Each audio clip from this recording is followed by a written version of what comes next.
नमस्कार, मैं दिगंबर सिंह और आप देख रहे हैं आपका अपना बिहारी खबर। सेंट्रल विस्टा प्रोजेक्ट नहीं रुकेगा। हाई कोर्ट ने खारिज की रोक लगाने वाली याचिका और दिखाई हरी झंडी। दिल्ली हाई कोर्ट ने सेंट्रल विस्टा प्रोजेक्ट के खिलाफ दायर याचिका को खारिज कर दिया है। चीफ जस्टिस DN पटेल की अध्यक्षता वाली ने याचिकाकर्ता पर 1 लाख रुपए का जुर्माना भी लगाया है। पिछले 17 मई को कोर्ट ने फैसला सुनिश्चित किया था। हाई कोर्ट ने कहा कि यह प्रोजेक्ट राष्ट्रीय महत्व से जुड़ा हुआ प्रोजेक्ट है, इसे अलग रखकर नहीं देखा जा सकता है। कोर्ट ने सेंट्रल विस्टा प्रोजेक्ट पर निर्माण कार्य को रोके जाने का निर्देश देने से इनकार करते हुए कहा है कि अगर मजदूर निर्माण स्थल पर ही नहीं रह पाएंगे तो उस पर रोक का कोई सवाल ही नहीं उठता है। सुनवाई के दौरान याचिकाकर्ता की ओर से वरिष्ठ वकील सिद्धार्थ लूथरा ने कहा था कि वर्तमान संकट के माहौल में निर्माण में लगे मजदूरों का स्वास्थ्य खतरे में है। उन्होंने कहा था कि 4 मई को जब याचिका दायर की थी उस समय दिल्ली में स्थिति काफी भयावह थी। उन्होंने ये भी कहा था कि ये अच्छी बात नहीं है कि लोगों की तकलीफों के लिए संवैधानिक कोर्ट में याचिका दायर करना पड़े। उन्होंने कहा था कि स्वास्थ्य का अधिकार मौलिक अधिकार है और उन्होंने ये भी कहा कि सुप्रीम कोर्ट के एक फैसले को उद्धृत करते हुए ये भी कहा कि मानव जीवन की रक्षा संविधान की धारा 21 के तहत सरकार का दायित्व है।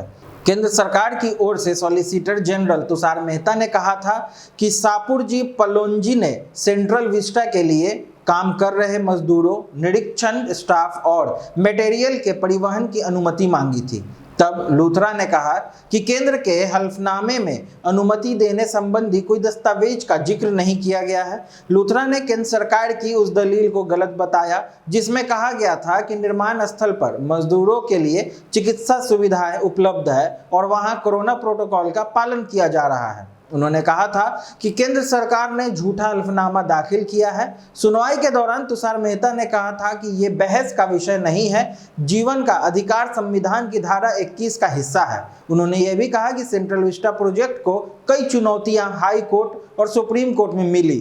कई दिनों तक चली सुनवाई के बाद सुप्रीम कोर्ट ने इस प्रोजेक्ट को मंजूरी दे दी। इसका निर्माण काफी दिनों से चल रहा है। उन्होंने अप्रैल महीने का एक नोटिफिकेशन दिखाया था जिसमें निर्माण कार्य पर रोक की बात नहीं कही गई। उसके बाद रेस्टोरेंट और दूसरे कामों की अनुमति दी गई। सेंट्रल विस्टा का निर्माण कर रहे सापुरजी पलोंजी की ओर से वरिष्ठ वकील मनिंदर सिंह ने कहा था कि ये याचिका सुनवाई योग्य नहीं है। याचिकाकर्ताओं को सुप्रीम कोर्ट के फैसले का पता है लेकिन उसके बावजूद ये याचिका दायर कर रहे हैं। उन्होंने ये भी कहा था कि याचिका अखबारों की खबरों के आधार पर है और जिन दस्तावेजों के आधार पर याचिका दायर की गई है वो दाखिल ही नहीं की गई। याचिकाकर्ता यह कहकर सनसनी पैदा करना चाहते हैं कि सेंट्रल विस्टा कोरोना हब है और लोग मर रहे हैं।